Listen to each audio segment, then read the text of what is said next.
Now, the next question, or the next kind of transformation that we want to take a look at is the transformation of reflections. So let's go back now, and once again, we have y is equal to the absolute value of x. And what we're going to do now is we're going to multiply by -1. So we're doing the transformations of reflections here.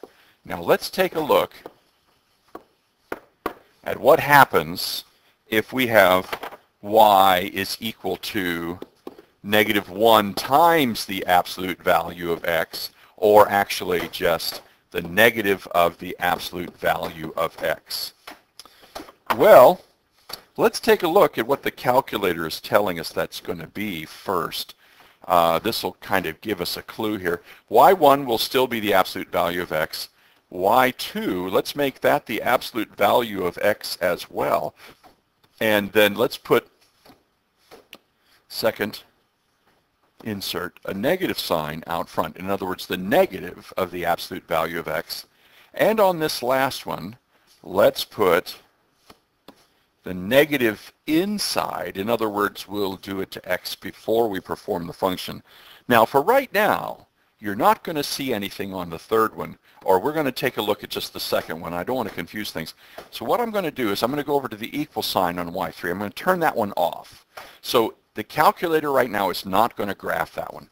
So let's take a look at the first two. Now, on your calculator, when you press graph, it'll do it a little more slowly than mine. Mine is run by the Pentium of the computer, so it runs it fast.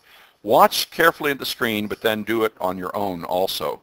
Now notice I have the v of the absolute value of x, and then I've got this thing that actually looks like making it an entire x. But what's happened is I have the absolute value graph, and then the second graph, let's just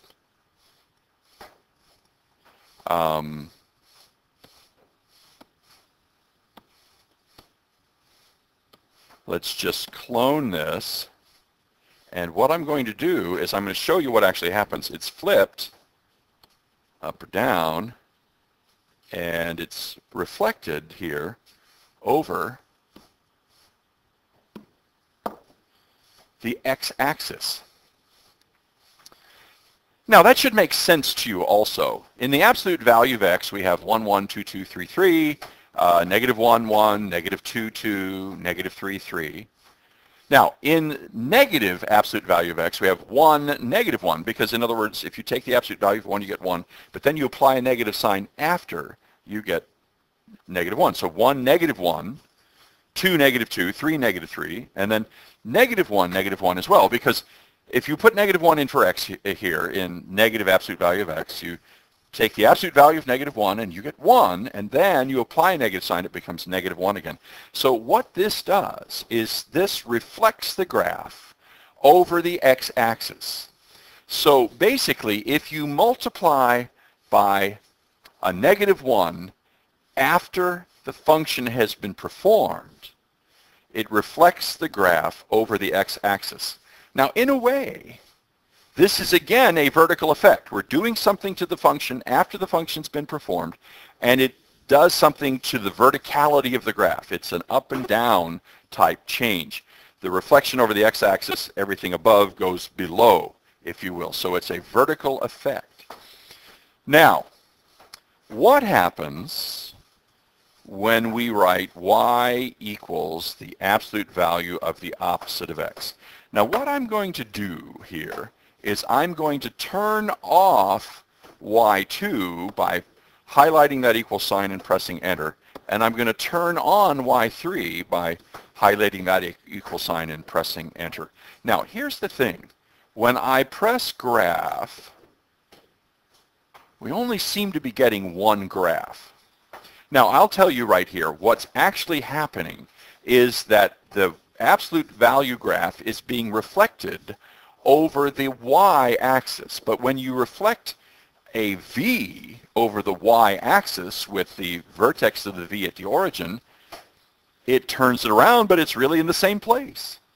Now, maybe we can get a hint of this if we do this. Go back, and you'll probably need to use your calculator because my calculator is going to do it pretty fast.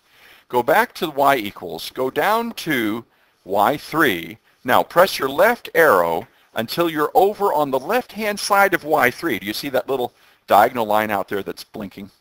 Now press enter once and notice that that line gets really thick. Now what that means is the calculator is going to graph y1 as a thin line like you've seen, and then it's going to graph y3 as a thick line. Now what I think is going to happen is you're going to see y1 as the v, boom, immediately, but then if you're watching your calculator, you're going to see the thick line actually trace along the thin line, but it's going to start at the right-hand side, and it's going to go to the left. I'm hoping anyway. Let's see if this works. No, it didn't work. In fact, it actually worked the opposite way. I'm a little disappointed, but let's go ahead and let's graph y is equal to the absolute value of the opposite of x. Okay, we'll put x and y here. Now, if we start with 0, the opposite of 0 is 0, its absolute value is 0. If we put in 1, the absolute, the opposite of 1 is negative 1, and then the absolute value of negative 1 is 1. So this number right here is the absolute value we get when we're putting negative 1 into the absolute value. So when we put in a 2, opposite is negative 2, absolute value is 2 again. When we put a negative 1 in, we have the opposite of negative 1 is 1. The absolute value of 1 is 1. And so you can see that we end up getting the same values, but this actually does reflect it around the y-axis. So as we go through these, you will see some examples of where they do reflect over the y-axis. But if you multiply by a negative number before you perform the function, that reflects the graph over the y-axis. Okay, now that gives us reflections. And again, doing something to x before you perform the function reflects it over the y-axis. That's a horizontal effect that changes the horizontal part of the graph, and doing something to x before you perform the function is always going to be a horizontal effect.